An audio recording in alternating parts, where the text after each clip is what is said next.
lineup is 27 and up. You're depending on three guys that are injury prone, guys that you wouldn't make that risk for. And Drew Holiday, I mean, he's had devastating injuries, and you're gonna put that next to Kyrie, and it doesn't shore up what Kyrie's problem. To fix Kyrie's defensive problems, you have to put someone behind him, not next to him. I You think can't. I think but I think both help. He probably needs both, but it's behind him. It's once he gets beat by his man, Drew Holiday can't do anything. It on if Drew is the tip of the spear defense, and a team basically just says whoever has Kyrie, go at him. That the only way to help him is behind him, not next to him. It's just the most. I don't think people are looking at the mechanics of how to make this work.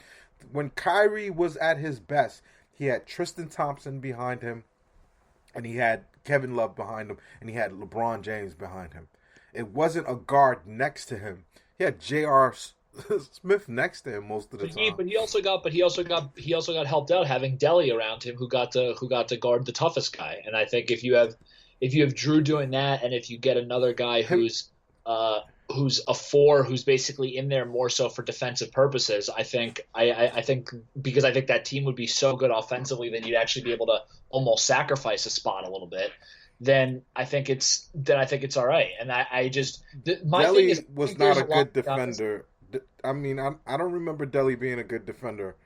I I mean, remember he was pretty. I mean, when he had like the only what mission did of he having to do what that, did he he was pretty what decent. what did he look like when he left the Cavs?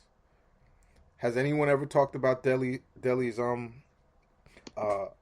amazing defense after that? The No, reason why he looked like a plus defender is because of who was behind him.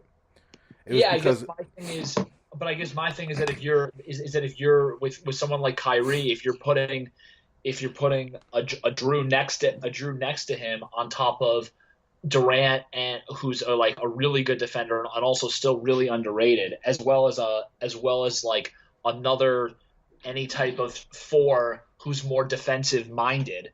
I think then you're neutralizing that. But I think the biggest thing that we're kind of skirting around a little bit, which I think is true, which I think which I think is true, is that I think what Dinwiddie and Allen do in this NBA and with who's available is replaceable. Like I think finding a point guard that can score and is shoot first, I think is something that you can find for 10 cents on the dollar. I think finding a rim running center, like there are a lot of Jared Allens both in the league and also coming into the draft, and guys that you can develop. And so because of that, I don't really see the rush at that point to make a deal.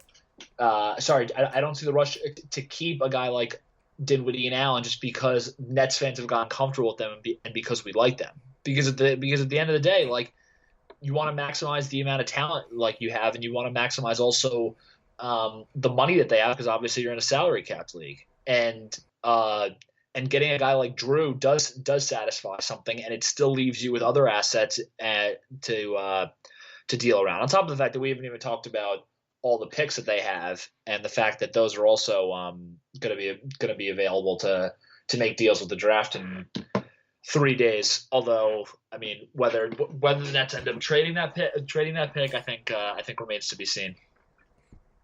the Nets aren't making that pick. I haven't seen them work out anybody. I'm hearing they worked out people, but usually there's photos. Usually there's, oh, here's the draft pick with Nets head coach running him through some drills. I mean, I know it's because of Corona, but I don't think the Nets are making a pick. I think they've already traded the pick. Um, Somebody is telling me the truth, and I'm not sure who that is, but somebody is making that pick. but it's not going to be the Nets. I don't think that. I don't think that's happening. Um, Sam, Yes, sir. if we were to draft somebody, who would you like?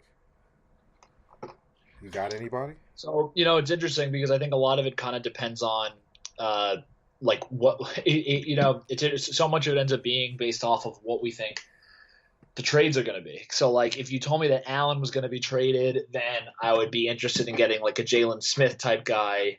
Um, if you told me that, and look, I think what makes this draft so hard is, and I've definitely tried to spend some time to get to think about a lot of these guys, is I think no one knows really how anyone values any of these guys. Like there's this quote unquote like top three, and then after that, I think things get really after the LaMelo, Wiseman, Edwards. I think things get really messy, and so that's why there's certain people who I could say like, oh, I would love the Nets to get this guy, and he might go 3 or 4, or he might go 16. Because people have no idea what this draft. So like a Jalen Smith is someone who I really like.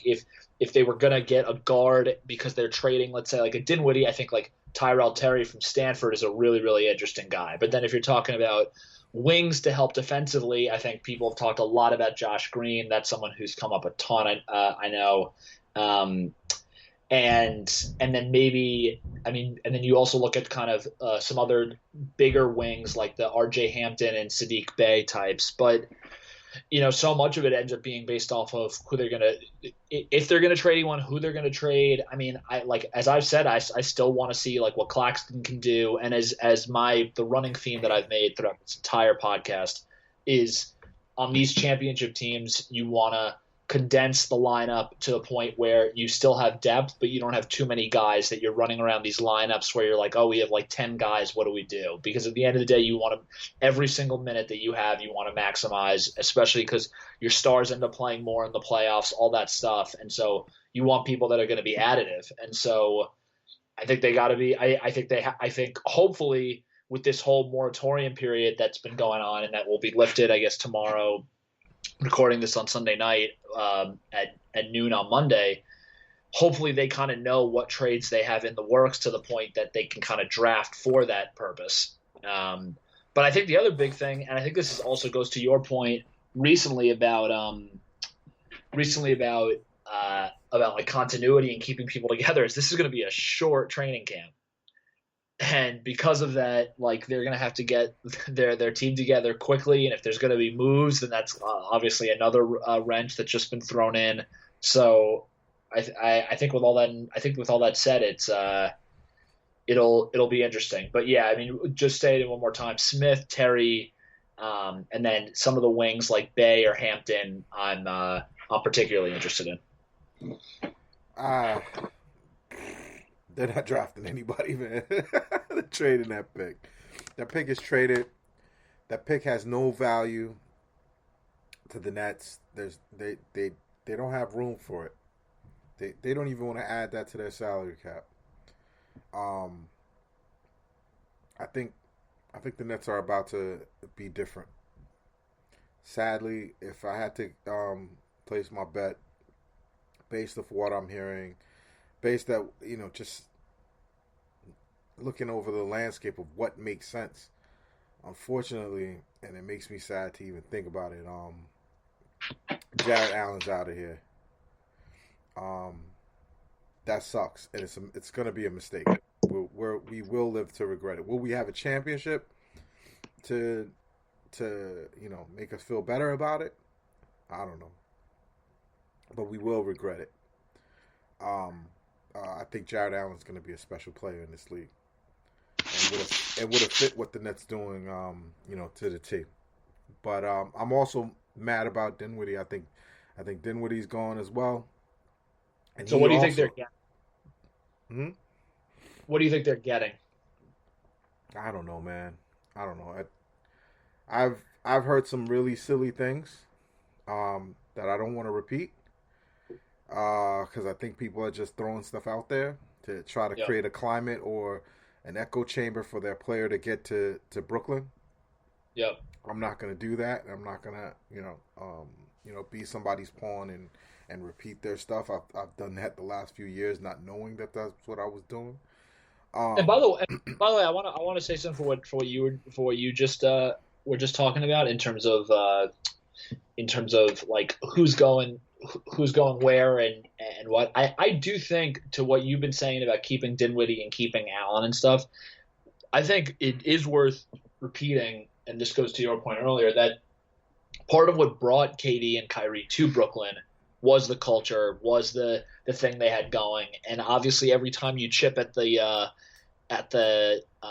bones of the body, like you're losing a little bit of that structure that you had. So I from that perspective, I do totally understand. Like it's definitely it's obviously a risk. I mean, look, all these teams have been doing it. Everyone's been making a insane amount of moves, but it does seem like the Nets right now are this like prime destination that players actually really want to go to. Which, like, if you would have told me that driving with my dad to East Rutherford, New Jersey, that would have sounded insane.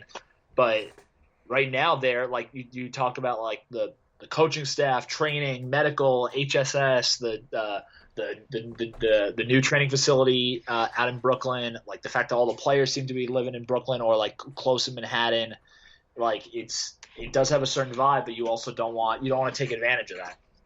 yeah, man, we're not going to be the Nets anymore if they do what I think they're going to do, or what I've heard they're going to do.